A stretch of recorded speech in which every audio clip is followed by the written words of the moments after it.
Update news.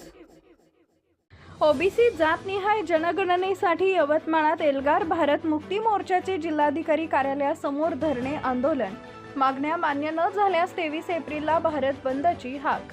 ओबीसींची तात्काळ जातनिहाय जनगणना करावी आणि प्रलंबित मागण्या पूर्ण कराव्यात या मागणीसाठी आज यवतमाळ जिल्हाधिकारी कार्यालयासमोर भारत मुक्ती मोर्चा व राष्ट्रीय पिछडा वर्ग मोर्चाच्या वतीने जोरदार धरणे आंदोलन करण्यात आले। या आंदोलनाद्वारे जिल्हाधिकाऱ्यांमार्फत राष्ट्रपतींना निवेदन सादर करण्यात आले।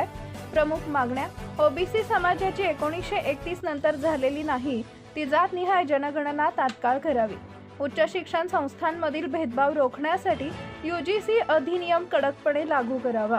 2011 पूर्वी नियुक्त शिक्षकांना टीईटी परीक्षेतून सवलत द्यावी। आंदोलनकर्त्यांनी इशारा दिलाय की हे 4 चरणातील आंदोलनाचं पहिलं पाऊल आहे। पुढील टप्प्यात भव्य जिल्हास्तरीय रॅली काढण्यात येईल आणि मागण्या मान्य न झाल्यास 23 एप्रिल रोजी भारत बंद पुकारण्यात येणार आहे।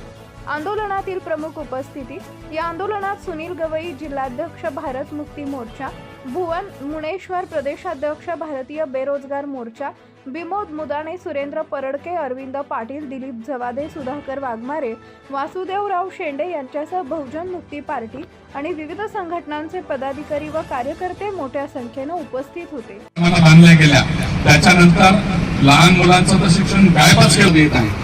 मल्टीनॅशनल कंपनी हा जो रोड बनवला, हा रोड दारव्यामध्ये कठाणे किंवा मुदानेची बैलगाडी जाण्यासाठी नाही बनवला चालला। सुनील गवई भारत मुक्ती मोर्चा जिल्हाध्यक्ष यवतमाळ। आज संपूर्ण भारतामध्ये आज 4 चरणातल्या आंदोलनापैकी दुसरं चरण चालू आहे आणि ते आज आम्ही यवतमाळमध्ये इथे करत आहोत। हे जे आंदोलन आहे हे ओबीसीच्या जातनिहाय जनगणना झाली पाहिजे व त्यांच्या संख्येच्या प्रमाणात हे प्रतिनिधित्व दिले गेलं पाहिजे। त्याचबरोबर जे टीईटी परीक्षा आहे ही टीईटी परीक्षा 2011 पूर्वीचे जेवढे शिक्षक आहेत त्यांच्यावर हे लादण्यात आली आहे आणि त्याच्यामुळं शिक्षकांना बेदखल करण्याचं काम या व्यवस्थेने केलेलं आहे। म्हणून टीईटी परीक्षा ही 2011 पूर्वीच्या शिक्षकांना म्हणजे केली नाही पाहिजे, यांच्यावर लादली नाही पाहिजे।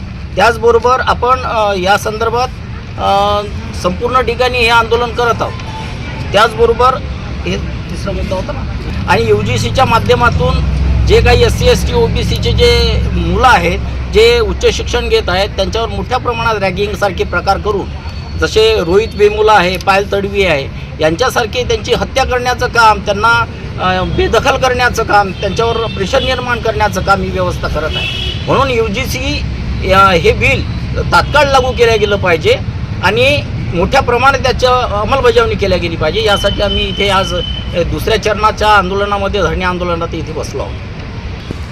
भारत मुक्ती मोर्चा आणि राष्ट्रीय पिछडा वर्ग ओबीसी मोर्चाच्या माध्यमातून हे आंदोलनाचं दुसरं चरण आहे आणि हे धरणा प्रदर्शन आहे। जर यानंतरही या दुसऱ्या चरणानंतरही सुद्धा जर याची सरकारने दखल घेतली नाही तर आम्ही ओबीसीची जातनिहाय जनगणना, त्याचबरोबर यूजीसीचा कायदा आणि टीईटी परीक्षेच्या संदर्भामध्ये आम्ही तीव्र आंदोलन छेडण्यात येईल।